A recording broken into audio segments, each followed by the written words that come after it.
हे दोस्तों नमस्कार। एक बार फिर से स्वागत है आपके अपने यूट्यूब चैनल देव जी के ट्रिक्स में। तो दोस्तों हम यहाँ पर हिंदी की सीरीज को आगे बढ़ाते हुए हम लोग हिंदी साहित्य में पहुँच चुके हैं और हिंदी साहित्य को भी बहुत ही बेहतर तरीके से कंप्लीट करेंगे। जहाँ पर ज़रूरत होगी ट्रिक से वहाँ पर ट्रिक पढ़ेंगे और जहाँ पर ज़रूरत होगी आप लोगों को रटाने की वहाँ पर रटाया भी जाएगा। तो वीडियो को पूरा देखेगा और आप लोगों ने हिंदी ग्रामर की वीडियो नहीं देखा है तो आप लोग प्लेलिस्ट के माध्यम से देख सकते हैं। रस, छंद, अलंकार, पत्र लेखन, विलोम, सत, पर्यायवाची, है ना, इनको भी बहुत अच्छी तरीके से बताया गया है। तो आप लोग प्लेलिस्ट के माध्यम से देख सकते हैं। नए जुड़े हैं तो चैनल को सब्सक्राइब भी कर लीजिए। वीडियो पसंद आए तो वीडियो लाइक भी करिएगा। और यहाँ पर याद रखिए हमारे इस चैनल पर रात को 8:30 बजे हिंदी का फुल टेस्ट भी कराया जाता है। आप किसी भी एग्जाम की तैयारी कर रहे हैं तो रात 8:30 बजे हिंदी का फुल टेस्ट भी लगा सकते हैं। क्योंकि आप लोग थ्योरी पढ़ते जरूर हैं लेकिन ज़्यादा से ज़्यादा टेस्ट लगाइएगा। इससे क्या होगी, आपकी स्पीड भी बढ़ेगी और आपके अंदर कॉन्फिडेंस भी बनेगा। ठीक है, तो चलिए स्टार्ट करते हैं। हिंदी साहित्य के इतिहास में बहुत ही कठिन आपका ये पॉइंट होता है जिसको हम बिल्कुल सरल शब्दों में आपको यहाँ पर समझा देंगे। तो दोस्तों यहाँ पर देख सकते हैं हिंदी साहित्य का काल विभाजन। तो हिंदी साहित्य का काल विभाजन आदिकाल, पूर्व मध्यकाल, उत्तर मध्यकाल और आधुनिक काल, ये 4 भागों में विभाजित किया गया है। अब इसको रटेंगे कैसे, तो दोस्तों यहाँ पर ट्रिक दी गई है। आपका उत्तर आधुनिक है तो आ से हो जाएगा आदिकाल, प से हो जाएगा पूर्व मध्यकाल, उत्तर से हो जाएगा उत्तर मध्यकाल और आधुनिक से हो जाएगा आधुनिक काल। दोस्तों यहाँ पर देखिए ये दोनों क्या है, मध्य में है। इन दोनों के मध्य में है तो इसमें भी मध्य लगता है और इसमें भी मध्य लगता है। तो याद रखिएगा आ से आदिकाल, पा से पूर्व मध्यकाल, उत्तर से उत्तर मध्यकाल और आधुनिक से आधुनिक काल। अब दोस्तों बात आती है कि आदिकाल को वीरगाथा काल कहते हैं, पूर्व मध्यकाल को भक्ति काल कहते हैं, रीत काल को उत्तर मध्यकाल कहते हैं और आधुनिक काल को गद्य काल कहते हैं। ये भी बहुत बार एग्जामों में पूछा गया है कि उत्तर मध्यकाल को क्या कहते हैं, पूर्व मध्यकाल को क्या कहते हैं। इसको भी यहाँ पर ट्रिक से यहाँ पर पढ़िए। क्या पढ़िए कि आदिम लोग जो थे या आदिमानव जो लोग थे वो बहुत वीर हुआ करते थे क्योंकि वो लोग फल फलहरी खाते थे या उस समय देखो पेड़ों की चीज़ें खाते थे तो वो बहुत ताकतवर होते थे। लेकिन आज लोग क्या करते हैं, ब्रेड पकौड़ा तली हुई चीज़ें खाते हैं तो वो कमज़ोर रहते हैं। तो याद रखिए आदिम लोग कहते थे वीर, है ना, आदिम लोग वीर रहते थे। तो याद रखिए आदिकाल को वीरगाथा काल कहते हैं। दोस्तों पूरब में क्या है, भक्ति। पूरब में क्या है, पूरब में भक्ति। तो ऐसे याद रखिए पूरब में लोग भक्ति भाव करते हैं। या ऐसे याद रखिए जो पा दिया है पा को हम पी कर दें और पी से हो जाएगा प्रे, और प्रे जो करते हैं कौन, जो प्रे करेंगे वो भक्ति कहलाएंगे ना। तो दोस्तों याद रखिए पूरब में भक्ति या प्रे मतलब भक्ति। अगला है उत्तर में रीति रिवाज बहुत चलता है। उत्तर में रीति रिवाज बहुत चलता है। यहाँ पर हिंदू मुस्लिम कहीं कुछ चलता रहता है। तो उत्तर जैसे आए तो उत्तर मध्यकाल रीतिकाल, उत्तर में रीति रिवाज बहुत चलता है। अगला है आधुनिक काल को कहते हैं गद्य काल। तो दोस्तों यहाँ पर देखिए आधुनिक जो गीत होते हैं वो सिर्फ डीजे के लिए ही बनते हैं और 2-4-5 महीने बाद डीजे के बाद वो ख़त्म हो जाते हैं। मतलब समझ रहे हैं, आधुनिक जो गाना होते हैं वो डीजे के लिए हैं। आज से 10 साल पहले के जो गाने होते थे वो आज भी चलायमान हैं, लेकिन प्रेजेंट टाइम में जो भी गाने बनते हैं वो सिर्फ डीजे में नाचने के लिए होते हैं। तो दोस्तों यहाँ पर आधुनिक गाना, है ना, आधुनिक गाना डीजे। तो आधुनिक गद्यकाल, यहाँ पर दोस्तों आधुनिक काल गद्यकाल, ऐसे यहाँ पर हो गया। या इसको याद रखने के लिए आप लोग इसको नोट भी कर सकते हैं कि आदिम लोग क्या थे भाई, वीर थे। पूरब में क्या करते थे, भक्ति बहुत करते हैं। उत्तर में रीति रिवाज बहुत है और आधुनिक जो आपके गीत हैं वो क्या है भाई, बहुत कम समय के लिए हैं। तो याद रखिएगा कि आदिकाल को वीरगाथा काल, पूर्व मध्यकाल को भक्ति काल, उत्तर मध्यकाल को रीति काल और आधुनिक काल को गद्य काल कहा जाता है। उम्मीद है कि ये आपको पॉइंट याद हो गया होगा और वीडियो पसंद आया है तो सभी लोग वीडियो को लाइक भी जरूर करिएगा। अब यहाँ पर देख सकते हैं दोस्तों, यहाँ पर कालखंडों में से ईस्वी भी आपको याद करना है। हिंदी साहित्य को 4 कालखंडों में विभाजित किया गया है। पहला पॉइंट आता है कि आचार्य रामचंद्र शुक्ल के अनुसार काल विभाजन। तो दोस्तों यहाँ पर इसको तो हमने बता ही दिया है, आदिकाल को वीरगाथा काल, आदिम लोग वीर थे, पूरब में भक्ति, उत्तर में रीति रिवाज और आधुनिक डीजे अर्थात गा से गाना। दोस्तों यहाँ पर स्टार्ट करते हैं कहाँ से, 1050 से स्टार्टिंग। 1050 से आदिकाल स्टार्ट होता है और आपके 1375 विक्रमी संवत तक जाता है। तो याद रखिएगा कि संवत आपका है, संवत है याद रखिए 1050 से कितना 1375 विक्रमी संवत। अब 75 को यहाँ से उठा लाइए, है ना, पूर्व मध्यकाल कहाँ से, तो आपके इसको 75 यहाँ लाइए, 1375 से कहाँ तक, तो आपके 1700 विक्रमी संवत। अब 1700 को उठाकर यहाँ पर लाइए तो 1700 से लेके 1900 विक्रमी संवत ये आपका रीतकाल अर्थात उत्तर मध्यकाल, और फिर 1900 को उठाइए और अब तक जो आपका है ये आधुनिक काल है। तो बस दोस्तों ऐसे ही इस जो क्रम है आपका, इस क्रम को याद रखिए तो आपको याद रहेगा कि 1050 से 1375, 1375 से 1700, 1700 से लेके 1900 और 1900 से लेके अब तक। तो उम्मीद है कि ये भी पॉइंट आपका जो आचार्य रामचंद्र शुक्ल के अनुसार पूछा जाता है ये आपको याद हो गया। आप अभी तक जितना आपने वीडियो देखा हर एक पॉइंट याद हुआ होगा। अब दोस्तों यहाँ पर होता है कि हिंदी साहित्य के इतिहास के बारे में लोगों ने बहुत कुछ कहा है और वही बहुत कुछ आपके एग्जामों में पूछा जाता है। जो भी यहाँ पर पूछा जाता है उसको हाईलाइट भी कर दिया है तो बड़े आसानी से आपको याद भी होगा। हिंदी का प्रथम व्याकरण, हिंदी का प्रथम व्याकरण जो लिखा था वो आपके जोशुआ केटलर ने लिखा था, जोशुआ या जेसुआ केटलर। अगला पॉइंट दिया है कि हिंदी साहित्य के इतिहास का लेखन का सर्वप्रथम जो प्रयास किया था या लेखन की परंपरा का सूत्रपात किया था वो गर्सादातासी ने किया था। किसने किया था? गर्सादातासी ने किया था। उन्होंने फ्रेंच भाषा में, उन्होंने फ्रेंच, क्योंकि ये फ्रेंच के थे तो इन्होंने फ्रेंच भाषा में इस्तवार दाला लित्रियो इत्यु हिंदुस्तानी नामक एक ग्रंथ की रचना भी किया। ठीक है ना, अब इतना कठिन नाम है तो अगर ना निकल पाए तो परेशान मत होना, आप लोग रख लीजिए। यहाँ पर दूसरा पॉइंट आपसे पूछा जाता है कि शिव सिंह सरोज हिंदी भाषा में लिखा गया हिंदी का प्रथम साहित्यिक इतिहास ग्रंथ है। मतलब शिव सिंह सरोज हिंदी भाषा में लिखा गया हिंदी का प्रथम क्या है? साहित्यिक इतिहास ग्रंथ है। अगला आपसे यहाँ पर पूछा गया है कि the Modern Vernacular Literature of Hindustan कालक्रम अनुसार लिखा गया हिंदी साहित्य का प्रथम इतिहास ग्रंथ है। बहुत बार पूछा गया है, अगर पूछे कि हिंदी साहित्य का प्रथम इतिहास ग्रंथ कौन है तो the Modern Vernacular Literature of Hindustan, ये आपका बहुत ही बार पूछा गया है।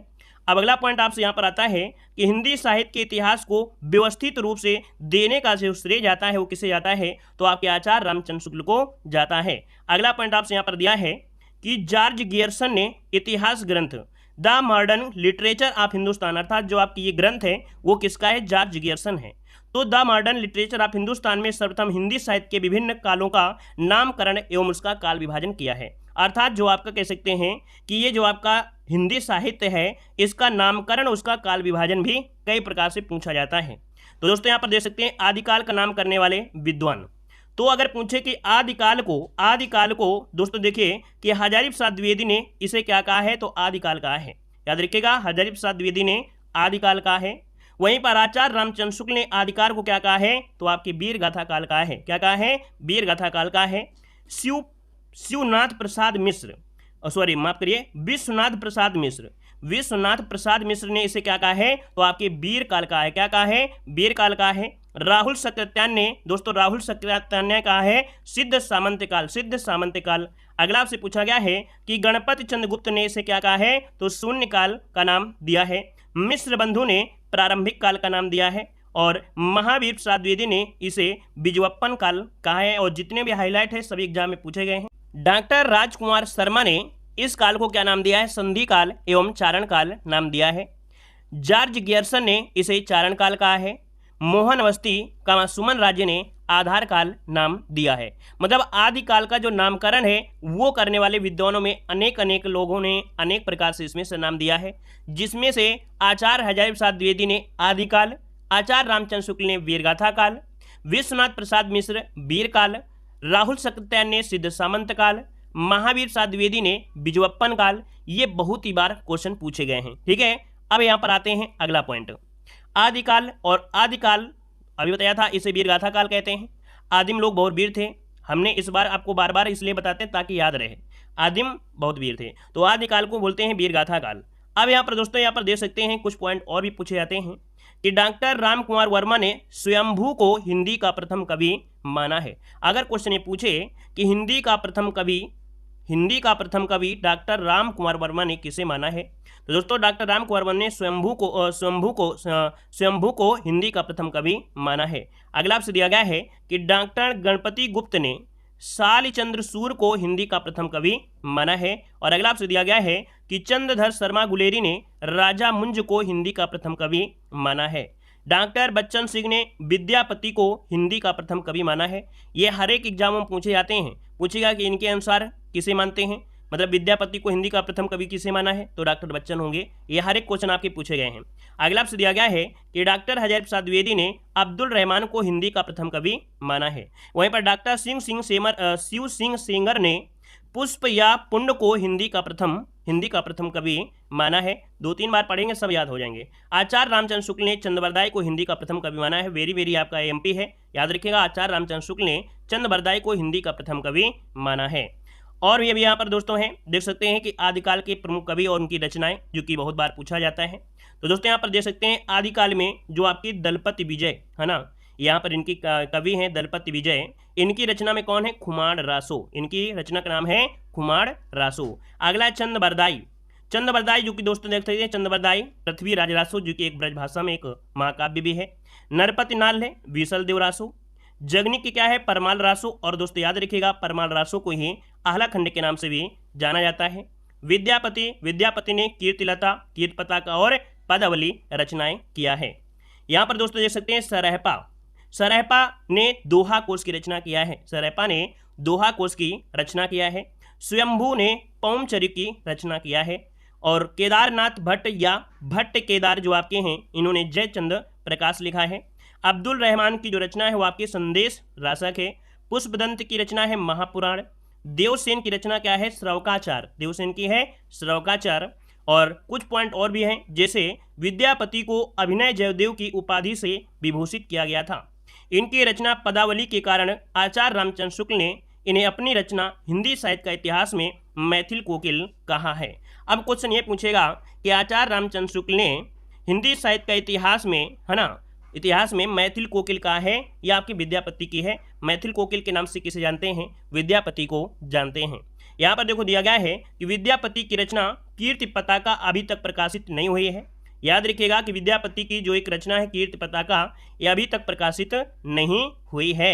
यहाँ पर इन्होंने कुल 14 ग्रंथों की रचना किया है। विद्यापति ने कुल 14 ग्रंथों की क्या किया है, रचना किया है। अगला आपसे दिया गया है कि स्वयंभू को अपभ्रंश का वाल्मीकि एवं अपभ्रंश का प्रथम महाकवि कहा जाता है। किसे, स्वयंभू को अपभ्रंश का वाल्मीकि एवं अपभ्रंश का प्रथम महाकवि कहा जाता है। अगला आपसे दिया गया है कि अपभ्रंश का सबसे पहले उल्लेख पतंजलि ने किया था। किसने किया था, पतंजलि ने किया था। और अगला आपसे दिया गया है कि खड़ी बोली हिंदी में सर्वप्रथम रचना करने वाले कवि अमीर खुसरो हैं, जिन्होंने मुकरियां लिखने का सर्वप्रथम प्रयास इन्होंने ही किया था। किसने, अमीर खुसरो ने किया था। दोस्तों यहाँ पर देख सकते हैं कि चंद्रधर शर्मा गुलेरी ने सर्वप्रथम अपभ्रंश को पुरानी हिंदी कहा है। याद रखिएगा कि चंद्रधर शर्मा गुलेरी ने सर्वप्रथम अपभ्रंश को पुरानी हिंदी किसने कहा है, तो चंद्रधर शर्मा गुलेरी ने कहा है। अगला है कि आचार्य हजारी प्रसाद द्विवेदी ने भी अपभ्रंश को पुरानी हिंदी कहा है। यहाँ पर सिद्धों की संख्या पूछे कितनी होती है, तो सिद्धों की संख्या 84 होती है। रासो ग्रंथ किस भाषा में, तो आपके ब्रज भाषा में लिखे गए हैं। रासो ग्रंथ जो लिखे गए हैं वो आपके ब्रज भाषा में लिखे गए हैं।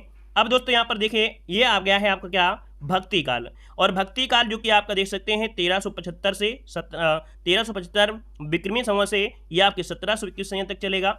जो कि यहाँ पर मनतया पूर्व के लोग क्या होते हैं, भक्ति को वो करते हैं, अर्थात पूर्व मध्यकाल को भक्ति काल कहते हैं। और ये भक्ति काल को यहाँ पर निर्गुण काव्य धारा, सगुण काव्य धारा, फिर निर्गुण काव्य धारा को भी अलग अलग करेंगे, है ना। फिर सगुण काव्य धारा में रामाश्रय शाखा और यहाँ पर कृष्णाश्रय, इनको भी अलग अलग करेंगे। ये चीज़ हम पढ़ेंगे केवल आपके अगले वीडियो में, दूसरे वीडियो में पढ़ेंगे, है ना। और यहाँ पर देखा जाए तो भक्ति काल में बहुत ही महत्वपूर्ण आपके क्वेश्चन बनते हैं, रचनाएं भी आपकी पूछी जाती हैं, तो उनको अलग पढ़ेंगे। साथ ही में यहाँ पर दोस्तों आपको बता दें, जो भी आपने PDF पढ़ा है ना, ये आपको हमारे ऐप में मिल जाएगा। ऐप का नाम है देव GK ट्रिक ऐप है, प्ले स्टोर में मौजूद है। तो वहाँ पर आप लोग जाइएगा, कुछ फ्री PDF है, कुछ वीडियो भी हैं। और अगर आपको यहाँ पर ये PDF भी लेना है तो मात्र यहाँ पर 49 रुपये में हिंदी साहित्य की कंप्लीट आपके यहाँ पर थ्योरी होगी इसी प्रकार से, और कम से कम आपके यहाँ पर 700 प्लस आपके ऑब्जेक्टिव क्वेश्चन भी हैं। तो आप लोग हमारे ऐप को डाउनलोड कर सकते हैं। देव GK ट्रिक ऐप है, बहुत ही बेहतर तरीके से हमने यहाँ पर बनाया है। और एग्जाम में जो पूछे जाने वाले क्वेश्चन हैं वो पूरे के पूरे यहीं से आपके मिल जाते हैं, क्योंकि जितने भी हमने रचनाएं रखा है वो बार बार पूछी गई रचनाएं आपकी हैं। तो चलिए फिर आज की क्लास यहीं रखते हैं। उम्मीद है कि वीडियो आपको बहुत ही ज़्यादा पसंद आया है। ये ट्रिक जो आपको कभी याद नहीं होती थी वो आज आपको याद हो गई होगी इस वीडियो को देखने के बाद। तो आप लोग लाइक जरूर करिए, दोस्तों को भी शेयर करिए, और डेली के डेली जितने भी आपके यहाँ पर वीडियो दे रहे हैं तो सभी पार्ट आप लोग जरूर देखिएगा। धन्यवाद। जय हिंद, वंदे मातरम।